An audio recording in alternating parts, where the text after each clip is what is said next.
Pardon my voice, I'm just getting over a cold. A frequently asked question by members is whether or not it is worth the time to attend Michigan Realtors annual statewide convention. Now, I can't answer that question for you, but I can share what took place last week up in Traverse City and let you judge for yourself. Behind me is information from a slide presented by John Tasillo. John is a past NAR chief economist and was speaking on what he expected real estate and the economy to look like with COVID in the rearview mirror. One of his takeaways was the critical importance of real estate professionals knowing 7 different metrics as they relate to their specific market. The 7 metrics were interest rates, price appreciation, absorption rate, days on market, sales over list, offers per listing, and percent of asking price. And then he compared the current data nationally to what a normal market looks like. The importance of this comparison is to avoid being short-term in your thinking, because short-term does not allow proper reference for you or your client to deal with the normal ebb and flow of business. Here are a couple examples. You've been working with a buyer for several weeks when interest rates suddenly increase from 2.75% to 3.25%. Your client says, Bob, we know you've put in a lot of time so far, but we're going to wait until rates come back down. Or how about the seller who after 10 days is all over your back because the home hasn't sold yet?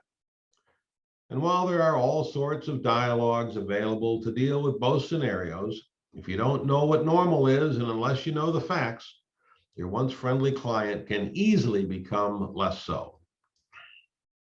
If you're not a numbers person, how about internet marketing? Did you know when you post things on Facebook, you will be considered either a creator if you wrote it, or a publisher if you're reproducing it, both of which carry the same penalties, which means if as a publisher or creator, you post or repost something considered discriminatory about a sale, rental, or possible sale or rental, the penalty for a first-time offense is up to $20,000, more if the Department of Justice is concerned. These penalties also attach to the broker, who in Michigan has supervisory responsibilities for agents. In that seminar, the comment, "Describe the property, not the person," was offered as an easy way to stay out of trouble. Michigan Realtors also has prepared a detailed social media policy for brokerages they encourage all to look at. If you have a policy, fine. If not, adopt theirs in consultation with your legal counsel. How many of you are familiar with a free spreadsheet called Breakthrough Broker? It is ideal for taking all the important parts of an offer to purchase and putting them on one piece of paper. When followed, it makes sure you don't miss anything, mix up what is part of one over another, and eliminate subjectivity by putting everything on one page versus having to look at 4 pages on 5 different offers. And while I suspect some of you may be familiar with this product, I learned about it just sitting around talking to people from different parts of the state I'd never met before. Bottom line, this year's convention was full of information. All you needed to do was show up and absorb. By the way, if you're thinking you might want to show up next year for the MR convention, it'll be in Grand Rapids, September 21st through the 23rd. Maybe I'll see you there. Let's touch on market conditions briefly. Mortgage rates jumped up over 3%, which means if you paid attention to the first part of the video, it's really no big deal. So don't let your buyers think otherwise. If we have time next week, we will cover this in more detail. There were 7,514 homes for sale at the beginning of October across Wayne, Oakland, Macomb, and St. Clair counties. That's up from last month.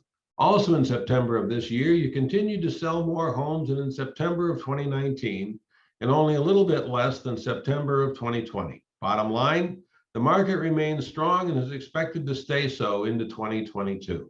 Additionally, please review the association activities behind me. Finally, we are always excited to welcome new members to our association. However, last week we welcomed Ian Billick, our 1,500th active member. We were under 600 active members 7 years ago. And that wraps it up. Thanks for watching. Until next week, be productive, successful, and profitable, and stay safe.